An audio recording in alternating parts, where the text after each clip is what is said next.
네, 주도의 재발견 메타베브 시리즈 이승하 과장님을 모시고 오늘은 스터닝이라고 하는 덴마크 위스키에 대해서 알아보도록 하겠습니다. 간단하게 소개 한번. 네, 안녕하세요. 저 메타베브 마케팅팀에서 일하고 있는 이승하입니다. 사실 메타베브에서 지난 2022년인가요? 굉장히 공격적으로 뉴월드 위스키들 제품들을 이렇게 수입을 하셨어요. 네. 간단하게 그 프로젝트에 대해서 소개를 좀 해주시면 좋을 것 같습니다. 네, 일단 저희 메타베브 코리아에서는 다양한 국가에서 생산하고 있는 위스키를 수입해서 소개하는 뉴월드 위스키 프로젝트를 진행하고 있는데요.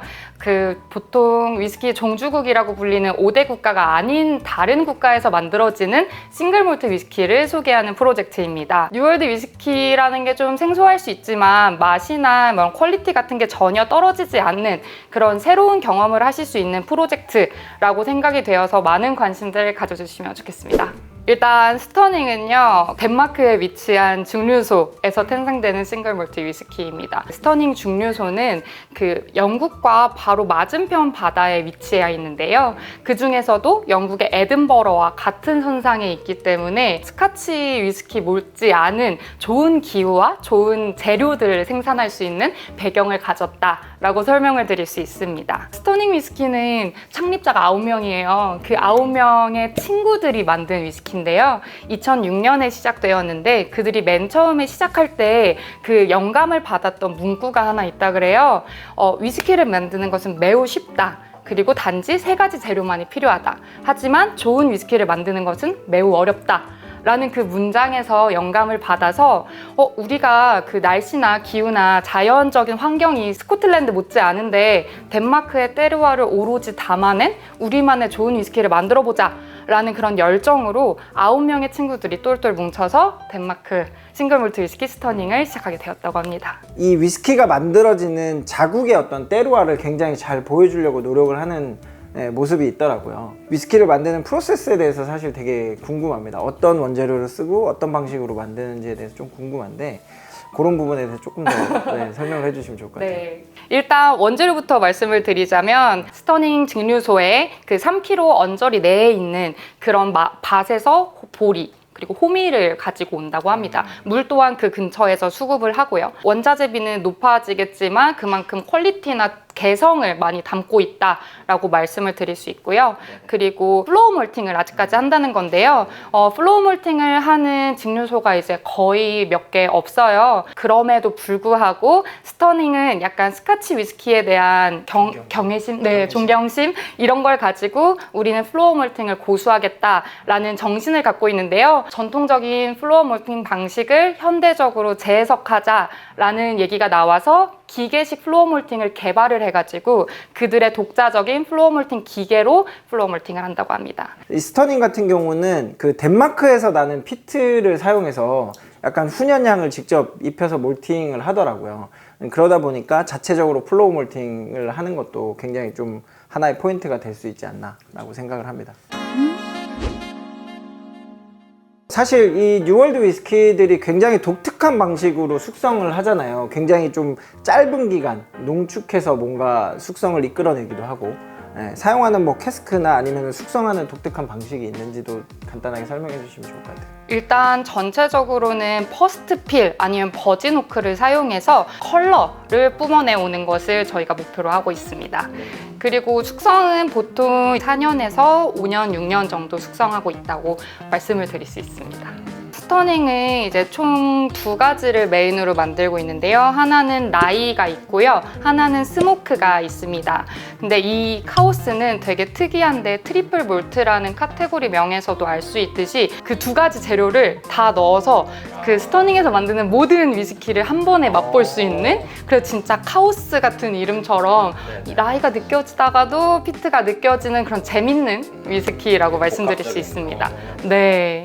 두 번째 제품이 이 친구가 바로 스모크라는 제품인데요. 유럽이나 아일라와는 다른 피트함을 느끼실 수 있는데요. 좀 더 얼씨하고 카카오의 향을 좀 느끼면서도 그리고 플라워와 달콤한 향을 느껴지는 것이 이 덴마크 피트의 특징입니다.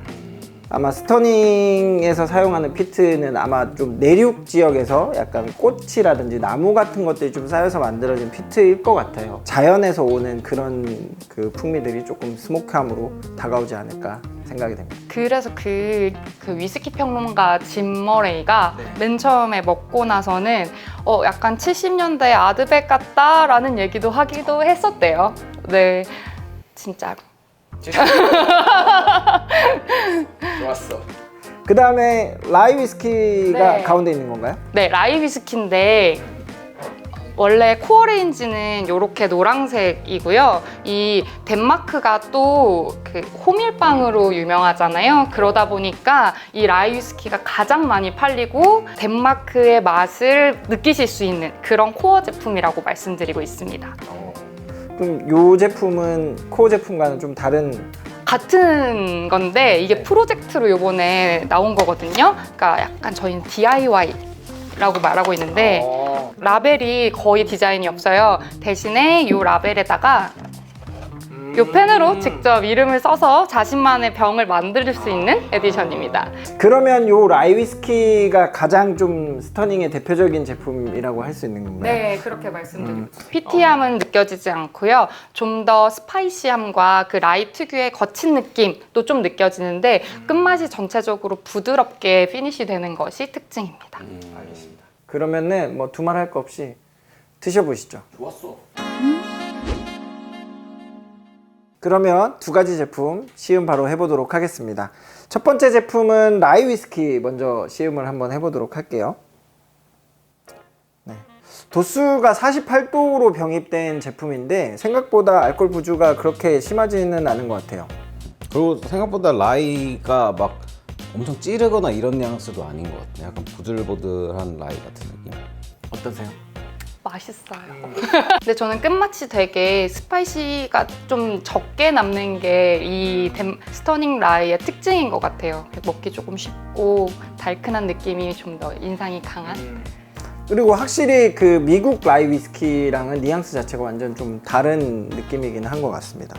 근데 아까 호밀빵 말씀하셨잖아요. 약간 진짜 호밀빵 같은 향이다. 되게 고소하고 견과 향이랑 같이 나는데 이게 라이가 보통 팍 찌르거나 이런 뉘앙스가 있잖아요. 허벌하고.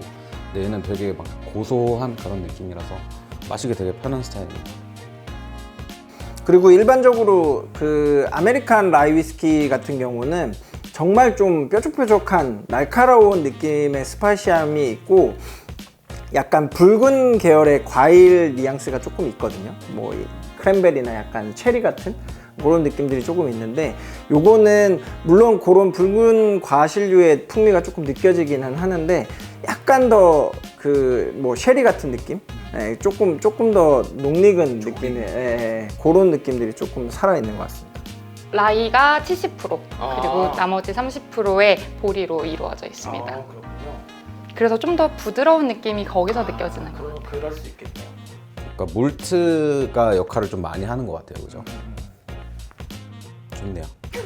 감사합니다. 두 번째 한번 마셔볼까요? 근데 생각보다 향을 맡았을 때는 그 스모크함이 팍 치지는 않는 것 같아요. 그러니까 약간 우리가 상상하는 스모크 하면은 약간 아일라의 굉장히 강한 피트 스모크 이런 걸 그러니까 느낌으로 생각하실 것 같은데 그거랑은 완전히 느낌 자체가 좀 다릅니다. 약간 뭐 훈연향도 그렇게 강하진 않고요.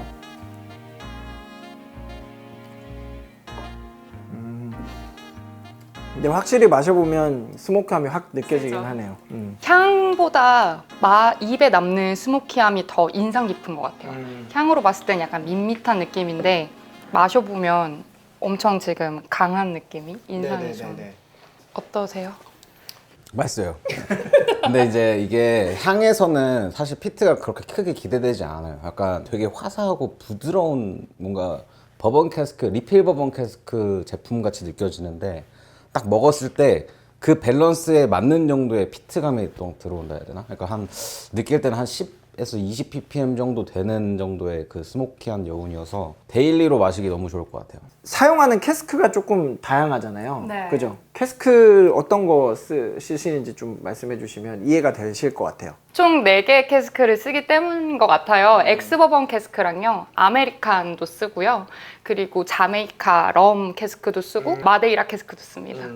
향이 되게 단조로운 것 같으면서도 마셔보면 스모키함도 느껴지고 약간의 단맛도 느껴지고, 그러니까 좀 뭐라고 한마디로 딱 표현하기가 힘들 정도로 굉장히 좀 다양한 맛을 가지고 있습니다. 저는 되게 마음에 드는데 되게 막 마시기 되게 편한 스타일인데 복합적인 느낌이라고 하면 될 것 같아요. 이 뉴월드 위스키가 가지고 있는 가장 큰 어려움 중에 하나는 이 제품에 대한 어떤 입문이라고 할까요? 네. 그러니까 맛을 좀 보고 본인의 취향에 맞으면 구매로까지 이어질 것 같은데, 사실 여러 가지 선택지 중에서 이게 뭔가 하나만 딱 집어야 된다라고 했을 때는 네, 좀 어떻게 보면 안전빵으로 조금 유명 브랜드 제품들을 고를 수밖에 없는 한계가 있을 것 같긴 한데, 예, 스터닝 같은 경우는 한 번쯤은 좀 시도해볼 만한 제품일 것 같다라는 생각이 있습니다. 가격 혹시 얘기해 주실 수 있나요?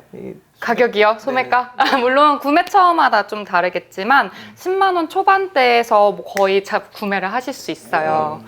그러면 입문자분들도 한 번쯤은 네, 시도해 보실 만한 제품일 것 같아요. 저는 친구들이랑 집에서 술 먹을 때 약간 아무래도 제가 주류 회사에서 일을 하다 보니까 좀 아는 척하는 걸 좀 친구들이 바라고 있거든요. 근데 이걸 소개할 때 되게 재밌는 게 여기에 그려져 있는 이 그림 하나로 스터닝을 다 설명할 수 있어요. 맞아요. 여기 있는 게 이제 파스틸이고, 여기 매달려 나인 프렌즈 적혀 있고, 여기 있는 사람이 의사, 여기 있는 사람이 뭐 파일럿이다 이러면서 이 본인들의 이 설립 스토리랑 뭐 증류기 만드는 그런 과정을 다 여기에다가 적어 놓은 거예요. 그러면은 친구들끼리 마치 그림 찾기 하는 것처럼 이게 또 재밌는 그런 요소 중에 하나인 것 같아요. 오늘 스터닝 컬러세요? 아, 그래요?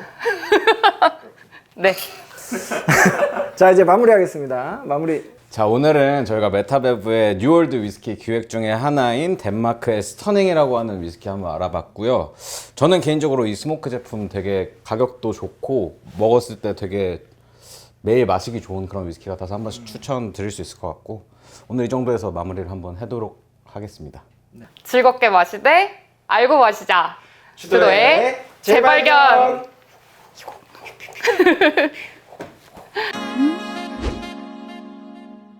그들의 열정으로 만들어진다고 할 수 있죠. 왜요? 머릿속에 이제 이게 외워진 이게 여기 이렇게 대본이 이렇게